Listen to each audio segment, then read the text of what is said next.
AITA for arranging another play date with a mom my MIL thinks pays too much attention to my son?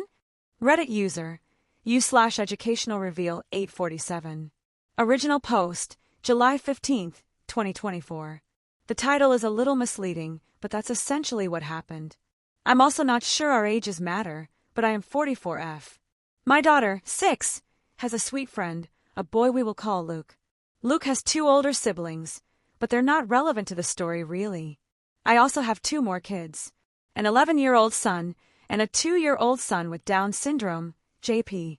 We had a playdate a few weeks ago at our home with just Luke and his mom, Katie. Unsure exactly how old she is, but I know she's in her 20s. Well, obviously JP couldn't just go play with the other kids. He cannot walk, he cannot talk. So he was with me and Katie in the living room.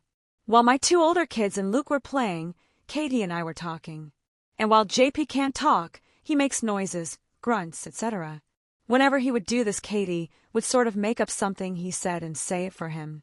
Like for an example, I was talking about JP and said he gets chatty in the middle of the night, and JP started grunting, and Katie looked at him and said, "No, don't worry." I don't believe her anyway, which I laughed about. It was funny. My MIL stopped by to grab something and stayed to chat for a bit. She noticed that Katie interacted a lot with JP. She asked Katie, who she knew that had Down syndrome, I guess assuming that she knew someone, and Katie told her that she actually didn't know anyone aside from a little boy she went to church with as a child. My MIL seemed put off by this and leaves eventually. The next day, she came back over and asked my daughter if she had fun playing with her friend. My daughter says yes, she loves playing with Luke. My daughter runs off to play and my MIL looks at me and says, "Well, at least she got to do it once, and you know not to have them over again." I stared at her wondering why, so I asked her what she meant. She said Katie was too obsessed with talking to JP for someone who has no experience with Down syndrome children. I was thrown by this because to me it was refreshing. Most people forget JP is there, pretend he isn't, or focus on what's wrong with him. Katie treated him like he was any other 2-year-old. And so did her son, although he was a bit more confused as to why JP wasn't speaking, but he never said anything about it, which leads me to believe Katie has made sure to teach her kids not to point out other kids' differences. My husband is away for work for a while, and my MIL has been my support while he's been gone.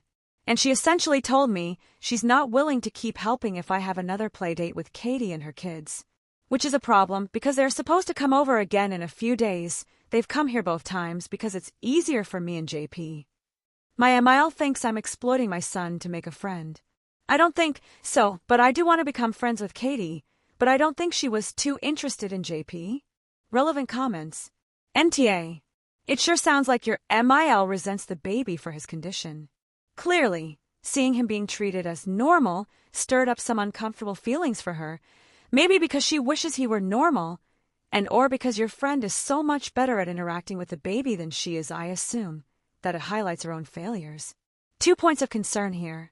First, she's abusing her status as caregiver to exert control over you and your parenting choices and social choices. You are the parent, not her. You make the decisions about who your kids have play dates with. Second, it's a little worrisome that she might be feeling this resentment towards your baby. How does the baby act around her? If he seems fearful of her, I would definitely stop letting her watch over him. OOP, JP doesn't act fearful of her, and she's never said anything to suggest to me that she resents him. But I think I will ask my oldest son tomorrow if he's heard her say anything or interact differently with JP when she's babysitting.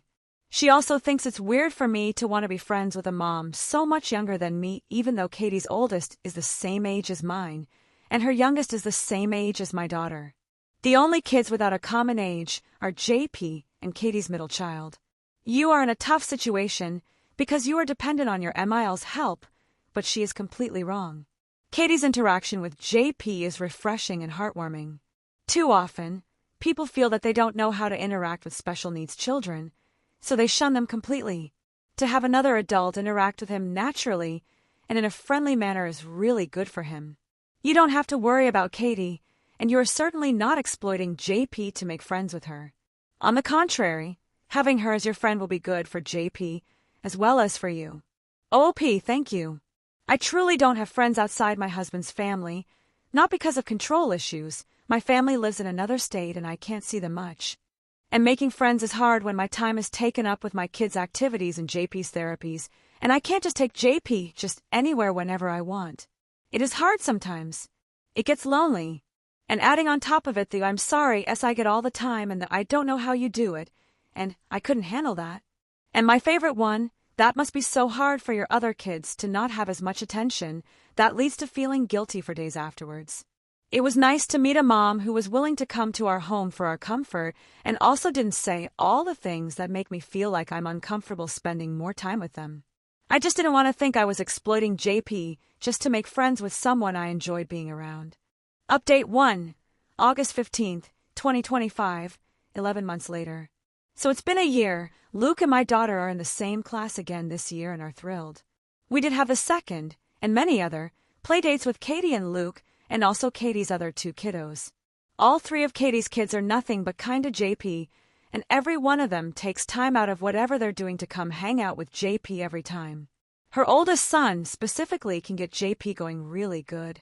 He's 13, will carry JP around and push him on the swings, with my permission.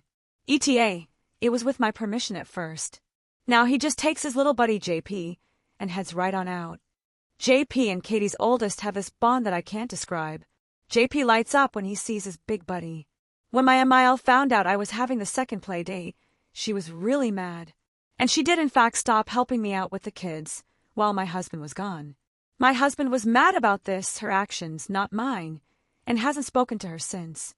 She consistently has reached out to see if we need help with the kids in any way. It brings me great satisfaction to say that both mine and my husband's response has been no, you don't need to help us. Katie is helping us. Because while I was so over-worried about if I was exploiting JP to make a friend, I felt like I needed to tell Katie I didn't need her help. Until I really did. And when I did, she showed up, and she showed out. And there hasn't been a day since that Katie and I don't talk on the phone or text more than just, oh, let's hang out here and there at this time for the kids. Katie is my friend.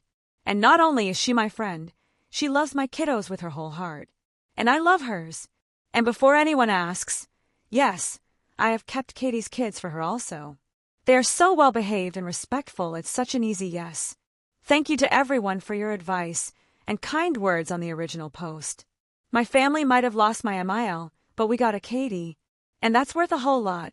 Relevant comments. Shut up. Her 13-year-old grabs your son and basically says, I'm the captain now, and your little man loves it. Fine. I'll cry over a Reddit update today. Oop. I'm sorry. And haha, he really does. He shows up and JP gets so excited, and then my child just gets carted around wherever we are for hours, sometimes LOL. Her son carried JP around the zoo for 4 hours one day and refused to put him back in the stroller, or let one of us hold him instead, because the stroller can't get close enough like we can, and he can see better if I hold him. He's definitely the sweetest and most empathetic 13-year-old I've ever met in my life. And you can tell it's not forced either. Her son gets excited to see JP too. It's so sweet. And I'm so glad that we get that. It makes me cry too if I think about it too hard, because I can't believe it just fell into our laps because my daughter made a friend at school. OMG OP. I just woke up and your post and comments are making me cry in bed. OP. Would it help you laugh instead if I told you that part of his reasoning I didn't include was that me and Katie are both way too old to carry JP for that long? I'm 45. His mom is 30. Haha. One of us was greatly offended by his statement, and it wasn't me, haha. I have a Katie in my life, and they are worth their weight in gold. OOP. Truly she is. We love her, her husband, who hasn't come up just because it's not relevant in what I'm talking about, but he and my husband have become very good friends also, and their kids. I'm so glad you have a Katie also. I wish everyone did. This is the most wholesome post I've read in a while. Katie and her family sound like absolute gems. And Luke is going to be one hell of a catch when he gets older. Thank you for this update. It made my day. OOP. I'm trying to reply as I can, but this post has been shared to at least 3 groups that have popped up on my page when I've gotten back on here. Phew, I did not expect it to blow up at all. Luke is the youngest one, the one my daughter is friends with who got this ball rolling. I never named Katie's 13-year-old, but I guess we can call him Jace. So I'm not sure if you met Luke or Jace, but honestly both those boys are sweet as can be, and so is their sister. Katie and her husband have done a fantastic job of raising them. And we have been to Katie's parents' home as well, and they are just like Katie. It truly starts at home, and it started for Katie 30 years ago, and now it's gotten to us Red Heart.